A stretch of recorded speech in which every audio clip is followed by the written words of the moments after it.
Okay, let's get the show starts today, Tuesday, the 24th of January 2017. I'm boosting them in today for Harriet Agbe, wherever you're watching us here in Nigeria and around the world. Let's get started with what we have for the next 1 hour. We'll be looking at the software solutions today, discussing that with the Chief Executive Officer of ATB Tech Soft Solutions, and it's bringing us why the Nigerian government and businesses hardly patronize made in Nigeria software. We have a few minutes of discussion on that. But of course, you know, the biggest story today is the decision by the Nigeria Central Bank Monetary Policy Committee.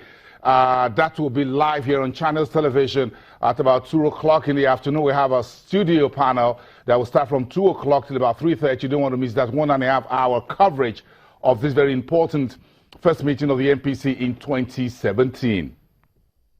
And we'll bring in the program at about 10:15. Ada Konobi from Financial Derivatives Company to talk to us about how today's MPC decisions will likely impact the prices of domestic agri-products. We'll have a very short conversation. They will get to talk a little bit more about the green bonds, and later on, the real estate investment. As a new 20 billion naira offer coming to the market to spur commercial real estate business in Nigeria.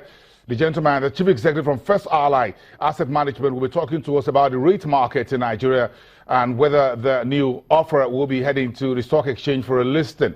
And bringing up the final part of the programming today will be the markets and the MPC. The session today, Tuesday. Chukwuma Anyanwu from GTI Capital, the head of research, will be talking to us via Skype. That's what the next 1 hour looks like. So let's get started. Today is the MPC decisions, of course. That is already in the news everywhere. Everyone is looking up to Godwin Emefiele and the rest of his 10-member team to take that decision at about 12 o'clock in the afternoon. The communique will be read about 2:30, and we're live on the ground for that event. You need to watch that. But it's going to be a very busy business week, and starting from yesterday with the Vice President holding in for President Buhari, who is in London on a holiday, hosting the second quarterly presidential business forum with the organized private sector and MDAs, discussing how to make Nigeria's business environment more friendly. Meantime, the MPC rate decisions will be very crucial. A live coverage, as you have heard.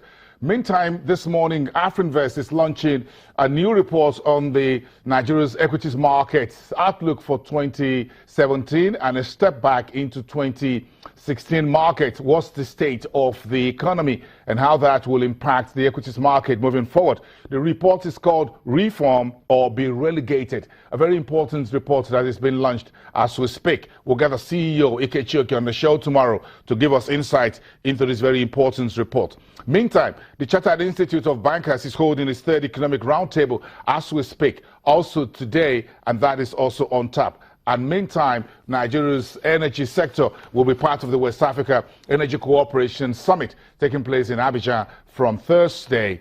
That's bringing up the end of the business week. Okay, so let's talk about the ICT, Nigeria's ICT sector, and why we're paying about $1 billion, according to NOTAP, every year to import softwares in the country where we have folks that could develop the same softwares to run government businesses and the private sector businesses as well. The man who is sitting here with me is Abiodun Tobatele, who is the Chief Executive Officer at ATB Tech Soft Solutions. Good morning. Good morning. Thank you. So let's have a very interesting conversation regarding the software business. And the first question here is, why do we pay so much money out where we have folks like yourself that can deliver this software solutions?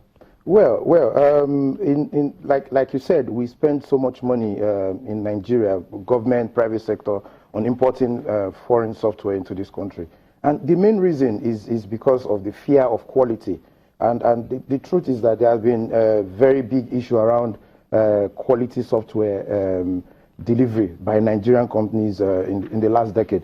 But I must say that is greatly changing, and that has greatly changed in the recent past, where you have Nigerian companies, Nigerian young people coming up with very fantastic software, very great quality software that can, when compared to foreign counterparts, can compare very well quality to quality And then one other reason why most Nigerian companies or even government would want to go for foreign software is because of support, the fear of support. Now, when you buy software, it ships with support. Most organizations want to believe or want to be sure or want to have the guarantee that when they call you, there's someone there.